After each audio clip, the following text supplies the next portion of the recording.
structure to help maintain a clean and cohesive atmosphere in the neighborhood. Also, when you buy a condominium, townhouse, or single-family home within a planned development, you may also encounter the HOA structures. Good morning, my name is Valdona Joligas and I'm a real estate agent with eXp Realty.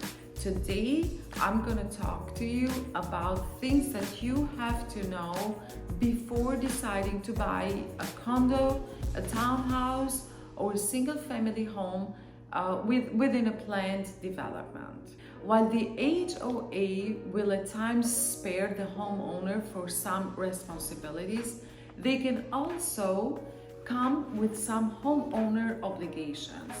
Before you buy a home that makes you part of an HOA, here is what you need to know, and the questions you should ask both the association, yourself, and your family. An American community survey found monthly HOA fees averaged $330 a month. Averages ranged from a low of $210 a month to high of $570 a month, generally speaking. The survey also found dues to be generally higher in older buildings and complexes with more units overall. The number and size of the development's amenities also affects rates. For example, a development that is guarded by a gate and has a clubhouse, golf course, is likely to levy higher fees than one that offers minimal security and only a modest common area. Fees can differ even within a development due to variations in square footage, location, and orientation, and all of which can affect how much upkeep the property will require. You should also find out how often fees have increased over time and by how much. If you can obtain a printed history of HOA's dues by the year for the past 10 years, just to create an idea, it's going to be a very helpful tool. However, based on my experience while working with HOAs in the selling or the buying process, I have found that fees are communicated 3 to 5 years in advance, using estimates of the future costs of utilities, labor, maintenance, and more. When you buy a home in a management community, you are actually buying a bundle of legal obligations and entitlements, in addition to physical living space. Look at what is included and not included that will affect your household finances.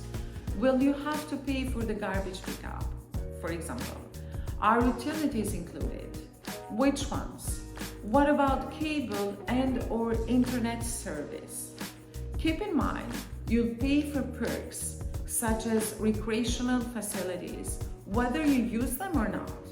Find out the hours for amenities such as pools and tennis courts to determine if they work with your own schedule, or if you think you'd want to share these facilities with friends or family, check the rules and fees that pertain to guest use. An HOA may adopt one of several approaches to financial management. These choices especially affect how it funds unexpected expenses and such capital investments as, for example, replacing an HVAC system. Some associations prefer a large cash reserve on hand to meet maintenance, legal or management obligations as they arise. Others have lower fees and rely on special assessments, funds levied outside of HOA's fees for repairs and maintenance. These levies are similar to the tax assessments, sometimes levied by local governments. Here is how the assessment route works.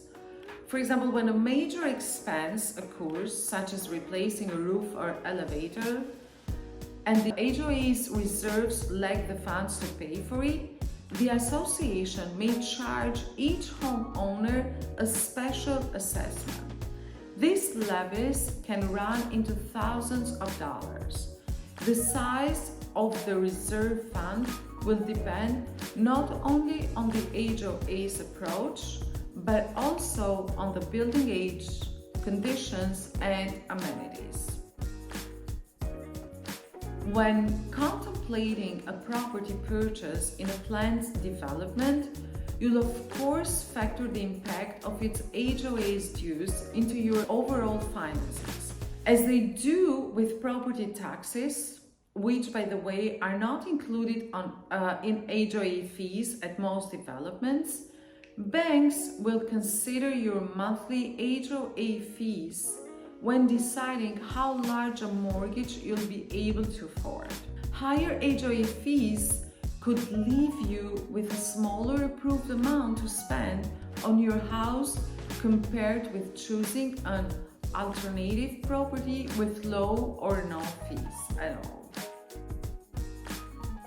Since the rules and regulation of any particular HOA may be unique, don't rely on second-hand information or past experience at other developments to learn what an HOA's rules and covenants are, and think hard about whether you'll be able to live with them. If you can't find the covenants online at the HOA's website, ask your real estate agent to acquire them for you or obtain them through contacting the HOAs directly. Be sure to check if the document is up to date before you proceed too far into the buying process. You could find you are restricted to limit how tall your grass can grow. It's rare but happens. Whether you can plant or remove trees. Which types of vehicles you can park on the street or in your driveway.